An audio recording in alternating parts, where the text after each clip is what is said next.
दोस्तों सीटेट पास करना बहुत ज़्यादा बड़ी बात नहीं है अगर आप सीटेट को रटने के बजाय समझने पर ध्यान दें। सीटेट के अंदर सब्जेक्ट होता है सीडीपी और सीडीपी के जो है दोस्तों बहुत ही आसानी से आप बहुत सारे क्वेश्चन के आंसर निकाल पाएंगे अगर आपने इन चीज़ों को, इन बातों को समझ लिया जिन बातों को मैं आज आपके सामने करने वाला हूं। तो दोस्तों आज मैं आपके सामने लेकर आया हूं ऐसे कुछ पॉजिटिव और नेगेटिव वर्ड्स जिनसे आप क्वेश्चन का जो आंसर है बहुत आसान तरीके से निकाल पाएंगे। तो चलिए दोस्तों यहाँ पर हम सबसे पहले देख लेते हैं कि कौन से ऐसे पॉजिटिव वर्ड्स हैं जिनके जो अगर हमें ऑप्शन के अंदर मिलते हैं तो वहाँ से हम अपना आंसर आसानी से निकाल लेंगे, यानी कि वो हमारा आंसर होगा। तो दोस्तों सबसे पहला हमारा पॉजिटिव वर्ड है सर्वांगीण विकास। जब भी अगर किसी क्वेश्चन के ऑप्शन में सर्वांगीण विकास की बात हो रही है तो दोस्तों वो हमारा आंसर यहाँ पर हो जाएगा। विकास जो है दोस्तों सर्वांगीण यानी 360 जो डेवलपमेंट है उसकी बात की गई है, तो दोस्तों इसलिए हमेशा सर्वांगीण विकास एक पॉजिटिव वर्ड्स होने वाला है। तो आपको इसका बहुत अच्छे से ध्यान रखना है कि अगर विकास की बात हो रही है तो वो सर्वांगीण विकास जो है हमारा सही आंसर हो जाएगा।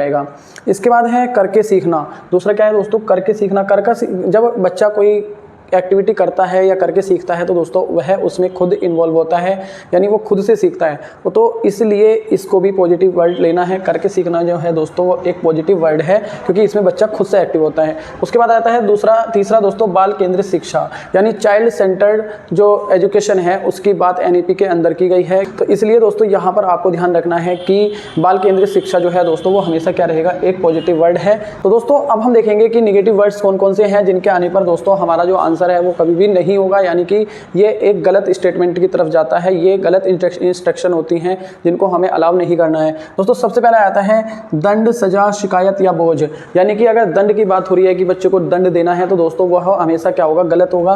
दंड हमें नहीं देना है, तो ये हमारा कभी भी नहीं हो सकता। सजा की अगर बात करी जाए तो दोस्तों इस तरह से सजा भी जो है दोस्तों एक नेगेटिव टर्म है, वो भी नहीं देनी है। शिकायत नहीं करनी है, जैसे कि दोस्तों अगर बच्चा कोई गलत कार्य कर रहा है तो उसकी शिकायत आपको पेरेंट्स से, प्रिंसिपल से कभी भी नहीं करनी है। उसको खुद से ही दोस्तों आपको सोल्व करना है किसी भी तरह से। तो इसलिए शिकायत जो है दोस्तों वो भी एक नेगेटिव वर्ड है। उसी की तरह दोस्तों एक है बोझ। तो बोझ जो है दोस्तों हमें किसी भी तरह के कोई भी कैसे भी एनवायरनमेंट से अगर बच्चा आता है तो उसे कभी भी बोझ नहीं समझना है।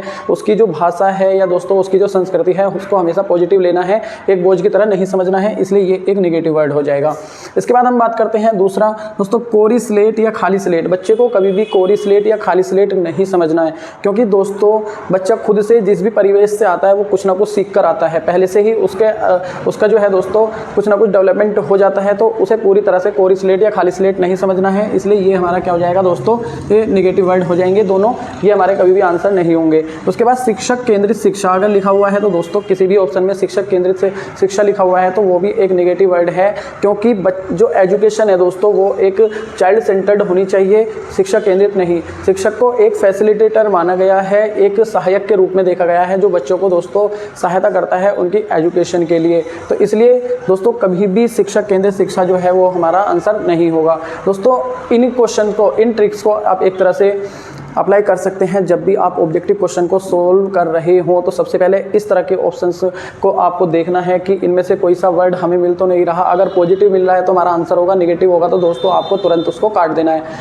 दोस्तों इन वर्ड से आपको ऑप्शन को एलिमिनेट करने में बहुत ज़्यादा हेल्प मिलेगी। अगर आप चाहते हैं कि इस तरह की वीडियो आपको और भी लगातार मिलती रहे तो दोस्तों चैनल को सब्सक्राइब करें और दोस्तों कमेंट में लिखना टैग वर्ड्स, आपको लिखना है दोस्तों टैग वर्ड्स, और आपको मैं दोस्तों इस तरह की और भी बहुत सारी वीडियोस प्रोवाइड कराऊंगा जो आपके सीटेट के एग्ज़ाम में बहुत ज़्यादा हेल्प करने वाली हैं। तो चलिए दोस्तों मिलते हैं अगली वीडियो में, तब तक के लिए जय हिंद, थैंक यू।